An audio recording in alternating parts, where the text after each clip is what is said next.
దశ ఈ చట్టాన్ని చూస్తే చాలా భయంకరమైన చట్టం. ఏ మాత్రం కూడా ఆలోచించకుండా ఈ చట్టాన్ని తీసుకురావడం చాలా సమస్యలకు దోహదం చేసింది. ఎన్నో రోజులుగా లాయర్స్ అయితే ప్రజల్ని చైతన్యవంతులు చేస్తూ ఎక్కడికక్కడ ఆందోళన చేశారు. ఈ చట్టం కనుచుంటే పౌరుల ఆస్తి హక్కును మొత్తం మింగేసే పరిస్థితి వస్తుంది. ఇప్పటికే అధ్యక్ష రాష్ట్రంలో ఎప్పుడూ లేనంత ఈ భూ వివాదాలు పెరిగిపోయినాయి. చాలా దిక్కలు ఇప్పుడు నా నియోజకవర్గం కుప్పం నియోజకవర్గంలో చూస్తే ఎప్పుడూ నాకు ఒక్క కంప్లైంట్ కూడా రాలేదు. 40 ఏళ్ళ నుంచి నేను అక్కడ సీఎంగా, ముఖ్యమంత్రిగా, ఎమ్మెల్యేగా, ప్రతిపక్ష నాయకుడిగా ఉన్నాను. ఈ 5 ఏళ్లలో జరిగిన అవకతవకలు ఆ నియోజకవర్గంలో ఎక్కువ కంప్లైంట్లు వచ్చేది భూ వివాదాలపైన వచ్చాయి. నేను చిన్న చిన్న మీటింగ్లు పెట్టుకొని మాట్లాడేటప్పుడు ఏదైతే 22A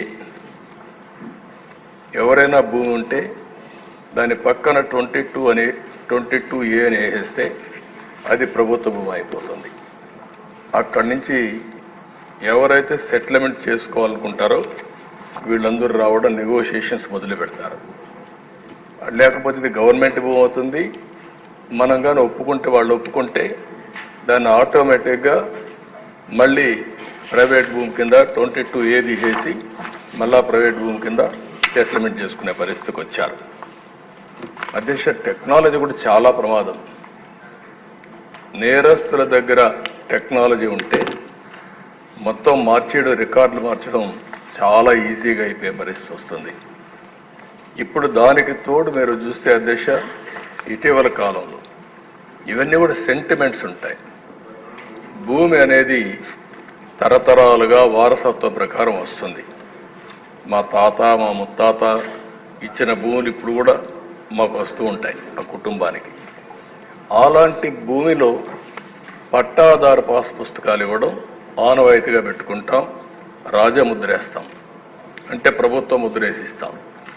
అలాంటిది ముఖ్యమంత్రి ఫోటో వేసుకొని పట్టాదారు పాస్ పుస్తకాలు ఇవ్వడం అంటే సెంటిమెంట్స్తో ఆడుకోవడం. ఇది ఎక్కడ చూడలేదు అధ్యక్ష, ఎవ్వరూ చేయలేదు ఇంతవరకు కూడా. అలాంటివి చేశారు. అప్పటికే ప్రజల్లో చాలా కోపం ఉంది, ఆవేదన ఉంది, ఆవేశం ఉంది, ఏమీ చేయలేని పరిస్థితిలో ఉన్నారు. అయితే ఇటీవల భూ సర్వే కూడా అన్నారు. ఈ భూ సర్వే కూడా అధ్యక్ష మొత్తం సెటిల్మెంట్ చేస్తామనే ఉద్దేశంతో చేసి డబ్బులైతే ఖర్చు పెట్టి ఎక్కడికక్కడ వివాదాలు పెంచారు, కానీ ఎక్కడా వివాదాలు తగ్గించే పరిస్థితి లేదు. దాని పేరు కూడా నేను చాలా స్పష్టంగా చెప్పాను. హోల్డ్ చేశాం, స్టే చేశాం, ఇవన్నీ క్షుణ్ణంగా స్టడీ చేసిన తర్వాతనే చేస్తామని చాలా స్పష్టంగా హామీ ఇచ్చాం. అధ్యక్ష, ఈ చట్టం వల్ల పౌరుల ఆస్తి మొత్తం లాగేసే పరిస్థితి వస్తుంది. అంటే ఇంకా రాను ఇందులో మీరు చూస్తే అధ్యక్ష వెరీ ఇంట్రెస్టింగ్. నేను అన్ని మీటింగుల్లో మాట్లాడాను. కనీసం ఒక్క మాట మేము ఇది చెయ్యము, ఇది ఉద్దేశం లేదని ఒక్క మాట చెప్పలేదు. అంటే ఇందులో చూస్తే భూ వివాదంలో 533 సివిల్ కోర్టు అధికారాల్ని సెక్షన్ 338 నిషేధిస్తుంది. అంటే ఇంక అధికారం లేదు. ఎక్కడికి పోవాలి? నేరుగా హైకోర్టుకి వెళ్ళాలి. ఎంతమంది హైకోర్టుకి వెళ్ళగలుగుతారు? అంటే ఇక్కడ ఏ విధంగా పెట్టారో మనకు దీన్ని బట్టి అర్థమవుతుంది. ఇంకొక పక్క ఏ వ్యక్తినైనా ల్యాండ్ టైటిలింగ్ ఆఫీసర్గా నియమించుకోవచ్చు 5(1). అంటే ఇప్పటికే మనం చూస్తున్న సాక్షిలో పనిచేసే వాళ్ళందరినీ తీసుకొచ్చి ప్రభుత్వాన్ని పెట్టారు. రేపు కూడా వీళ్ళ గుమస్తాలు మొత్తం తీసుకొచ్చి ఇక్కడ పెట్టేస్తారు. వాళ్ళ గుమస్తాలు పెడితే మన జాతకాలు వాళ్ళు రాస్తారు. ఏమవుతుంది అధ్యక్ష? అదే రికార్డు మీరు ఒకసారి చూస్తే ఎవరైనా సరే ఈ భూమి నాదని ఒక పిటిషన్ పెడితే ల్యాండ్ ట్రిబ్యునల్కి వెళ్ళిపోతుంది. ఇంక ట్రిబ్యునల్కి వెళ్ళిపోతుంది, ఆర్బిట్రేషన్. అంటే ఇంకా మన చేతుల్లో లేదు ఇది. అంటే మీరు వివాదాలు పరిష్కారం చేయవలసిన ప్రభుత్వం ప్రైవేట్ ఆస్తులను లాగేయడానికి ఎత్తుగడలేసే పరిస్థితికి వచ్చారు. ఇవన్నీ కూడా అధ్యక్ష ఒకటి రెండు కాదు. ఇందులో మనం చూస్తూ ఉంటే భారత వారసత్వ చట్టం రాజ్యాంగంలోని ఆర్టికల్ 21, 246, 300కు విరుద్ధంగా ఉంది. ఇంకో పక్క ఈ సెక్షన్లో ఉండేటువంటి ఈ చట్టంలో ఉండే సెక్షన్లు 10, 13, 14, 15, 25, 34, 36, 46 రాజ్యాంగ విరుద్ధంగా ఉన్నాయి.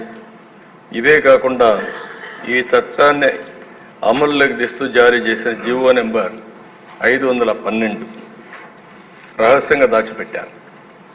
మనం అడిగితే దానికి సమాధానం కూడా చెప్పలేని పరిస్థితి వచ్చారు. ఇలాంటివన్నీ చూసిన తర్వాత దిశ చాలా ప్రమాదకరమైన చట్టం. నేను మిత్రులు పవన్ కళ్యాణ్ గారు కూడా కొన్ని మీటింగుల మీద చాలా స్పష్టంగా హామీ ఇచ్చాం. మేము వచ్చిన వెంటనే ఈ చట్టాన్ని రద్దు చేస్తామని చెప్పాం. ప్రజలు నమ్మారు. ఎంత భయంకరంగా అంటే దిశ ఒక అభద్రతా భావనకు లోనయ్యారు. మళ్ళీ దుర్మార్గమైన ప్రభుత్వం వస్తే మా ఆస్తులకు మాకు రక్షణ ఉండదు అనే పరిస్థితికి వచ్చారు. అధ్యక్ష కొంతమంది ఇక్కడి నుంచి అమెరికాకి వెళ్ళారు, వాళ్ళకు భూములు ఉన్నాయి, వేరే దేశాలకు వెళ్ళారు, వేరే రాష్ట్రాలకు వెళ్ళారు.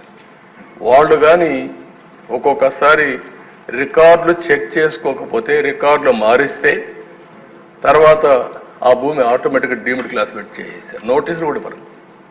ఇలాంటి చాలా ఉన్నాయి దేశ. ఏది ఏమైనా మేము చెప్పాం. చెప్పిన తర్వాత చాలా స్పష్టంగా హామీ ఇచ్చాం. హామీ ప్రకారం మొదటి సంతకం ఏదైతే నేను చెప్పానో డిఎస్సి అని మొదటి 5 సంతకాల్లో ఈ ల్యాండ్ టైటిలింగ్ యాక్ట్ కూడా పెట్టి రద్దుకు ప్రతిపాదన పెట్టాం.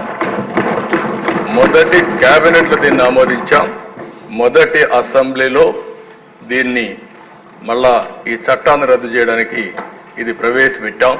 ఇది మా చిత్తశుద్ధిని మరొక్కసారి తెలియజేసుకుంటూ